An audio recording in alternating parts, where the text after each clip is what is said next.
Habari gani mwana KOE TV, kama ni mara yako ya kwanza tafadhali subscribe na turn on notification. Karibu katika ulimwengu wa siasa. Jina langu ni D wa KOE TV. God bless Lema kupitia mtandao wa Twitter ameamua kugusia jambo au sakata linaloendelea baada ya kundi la G55 kujiondoa rasmi katika chama cha demokrasia na maendeleo Chadema. Nukuu kile ambacho ameandika God bless Lema: G55 Mandela na safari ya kusafisha Chadema. Tunakoelekea ndiko tunakostahili kuwa. Kitendo cha kundi la G55 kujiondoa ndani ya chama cha Chadema kimeniamsha fikra juu ya jambo la msingi sana kuhusu uhai wa vyama vya siasa, kuwa sio kila msongamano ni mshikamano na si kila idadi ni nguvu halisi. Nilijikuta nikikumbuka mwaka ambao Chadema chini ya katibu mkuu wa wakati huo Dr. Wilbrod Slaa ilifanya mikutano kadhaa ya ndani. Wakati huo baraza la vijana la Chadema Bavicha wilaya ya Ubungo lilikuwa na kongamano maalum katika ukumbi wa Landmark Hotel. Mgeni rasmi alikuwa mwenyekiti wa taifa wa Chadema Freeman Mbowe. Miongoni mwa wazungumzaji wakuu walikuwa mwanasheria wa chama Tundu Antipas Lissu.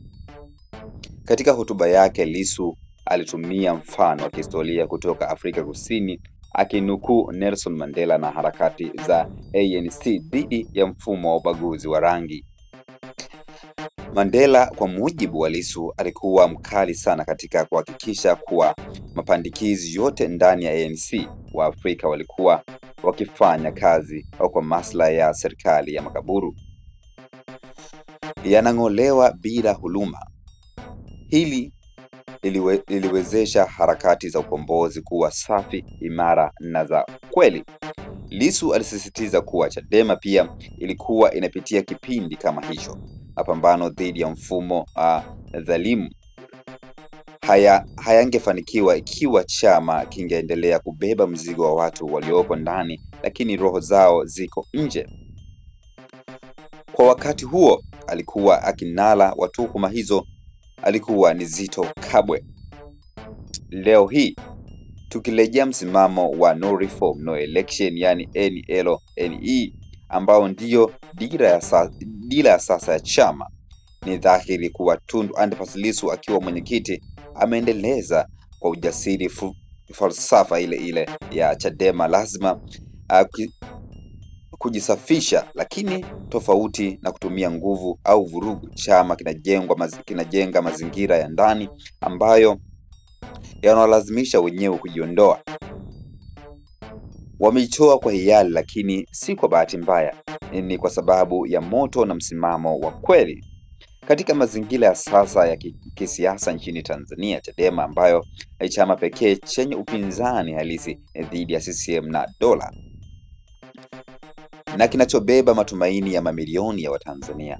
Kwa hali hiyo, iliyotarajiwa kuwa moja ya mikakati ya kimya ya dola ni kuvuruga chama hicho au kutoka ndani kwa kupandikiza watu wa karibu au kuharibu dira na mshikamano wake. Kwa mantiki hiyo, programu ya NLNE imekuwa kama nyoka anayejivua gamba, kujisafisha kwa njia ya asili. Kujitoa kwa G55 sio pigo, ni neema. Ni hatua ya kuongeza usafi wa chama. Ni hatua ya kujenga msingi imara wa chama cha watu, si cha nyadhifa. Chadema haipaswi kuwa chama chenye wenye kiu ya ubunge, udiwani au wakilishi. Inapaswa kuwa chama cha watu wanaoamini katika mabadiliko ya mfumo. Hata kama wao hawatanufaika binafsi, chama hiki kinahitaji watu walio tayari kupigania maslahi ya umma hata kama haitaleta faida kwao binafsi. Kwa hiyo, kujiondoa kwa G55 ni baraka kwa Chadema na nafasi ya kuimarisha kupendwa zaidi na kuvutiwa maelfu ya mamilioni kutoka Tanzania walio nje, ambao wanafuatilia nyumba ya kisiasa ya kweli, sio ya mahesabu binafsi. Ni nafasi ya chama kuwa chama cha watu wa aina ya Lissu, wanaoishi mbele ya muda. Chadema inaelekea kuwa mwanga wa matumaini na kuondoka kwa wale waliokuwa kivuli tu kumeifanya iangaze zaidi. Anderson Ndambo, mtetezi wa haki za binadamu na mchambuzi huru. Hayo ni maneno ambayo God Bless Lema ameweza kuandika katika mtandao wa Twitter, lakini pia ilikuwa ni nukuu ya maneno ambayo Anderson Ndambo, mtetezi wa haki za binadamu na mchambuzi huru.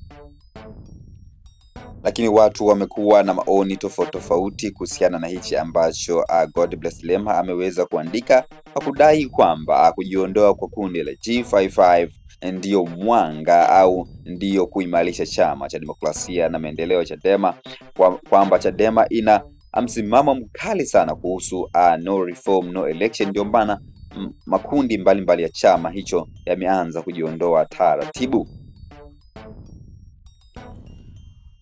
Wa kwanza hapa namuona anaitwa Razalo Kayombo, anasema mwisho ungemaliza hivi: Chadema ni chama cha kitume kilichobeba unabii, na huo unabii lazima utimie. Utukufu wake upo mbele mpaka ukombozi upatikane. Chama kililala sana, sasa ndio kinaamka. Kupambana na mkoloni mweusi ni kazi kuliko mzungu. Lakini kweli daima anasema safi, G55 ni wabinafsi na wataka fursa binafsi. Mimi si mwanachama wa Chadema bali mwananchi wa kawaida, lakini nimeliona hilo. Mohamed Kasambo anasema namuona mama nyoka anachomoza kichwa muda mrefu. Naamini Chadema itabaki kuwa bora Tanzania. Rakin Brahim anasema Godi, unaamka unamuwaza mwanaume mwenzako kwema. Lakini Master anasema hawa ni wahuni kama kweli sio wa binafsi. Huo msimamo wa NRNE ulianzishwa kama azimio chini ya uongozi wa Freeman Mbowe. Lakini Dennis anasema kwa hiyo kwa Chadema Dr. Slaa aliyewahi kutukacha na kutuandika vibaya au kwenye kitabu mlimpokea bora kuliko Catherine Luge. Lakini Sospita anasema kwangu mimi ukiniuliza kuhusu G55 nitakwambia walikuwa wamechelewa kuondoka kwa sababu moja, uchungu wa madaraka; mbili, ukweli ndani ya mioyo yao kukitumikia chama na wananchi hao kuwemo; tatu, walijali maslahi yao binafsi.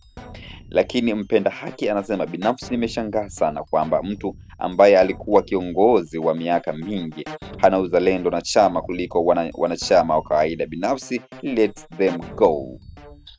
Lakini Palasta anasema naamini objective of film determination elastics of supplying, hata kama hatapata vyeo, ila cha msingi nchi mkombolewa. Chadema ya kweli ni Chadema ya ukombozi na sio kupewa majimbo. Huko Mtanzania wa chini akigeuzwa mtumwa katika nchi yake. Lakini comment ya mwisho au maoni ya mwisho kabisa yanatoka Kamhina, anasema kwa hapa palipofikia ni rahisi sana kufanya vikao na maamuzi bila wasiwasi. Hayo ni baadhi ya maoni ambayo wameweza kutoa katika mtandao wa Twitter katika chapisho la God Bless Lema, watu mbalimbali wakiweza kutoa maoni yao binafsi. Lakini maoni mengi yaliyotolewa ni kwamba wanakubaliana na God Bless Lema kujiondoa kwa kundi la G55. Jina langu ni Ndiwa Kewe TV, tukutane katika ulimwengu wa siasa. Hapa tunajadili mambo mbalimbali kuhusiana na siasa. Kama ni mara yako ya kwanza, tafadhali shusha komenti yako, subscribe ili uweze kupata taarifa zetu kila wakati hapa KOA TV. Bye bye, tukutane wakati ujao. Ahead.